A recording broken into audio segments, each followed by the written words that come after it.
বস্তুবাদের প্রভাবে এবং আশপাশের দিকে আমরা তাকিয়ে দুনিয়া নিয়ে এমন ব্যস্ত হয়ে পড়ি যে আমাদের খালি আমরা কি দেখি যে এটা নাই, এটা নাই, এটা নাই, কি কি যে আছে, আল্লাহ তাআলা আমাকে যে কি কি দিয়েছেন সেটা নিয়ে আমরা কি করি না, ভাবি না।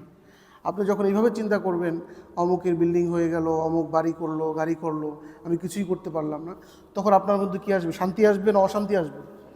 পেরেশানি আসবে যে আমার তো কিছুই নাই।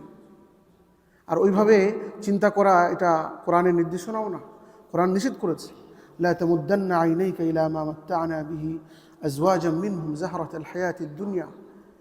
দুনিয়ায় যখন দেখবে তোমার অন্যান্য আশপাশের লোকজন সবাই তো আর ওরকম রিচ হয় না, ধনী হয় না, অল্প কিছু মানুষ, তাই না? এদেরকে আল্লাহ তাআলা পরীক্ষা হিসেবে এই অর্থ সম্পদ দিয়েছেন। ওই দিকে তোমরা তাকাইতে যাও না। ওই দিকে তাকাইতে কি করেছেন? প্রাচুর্যের দিকে তাকানো নিষেধ করেছেন। লিনাফতিনাহুম ফি, এটা আমি তাদেরকে দিয়েছি তাদেরকে পরীক্ষা করার জন্য।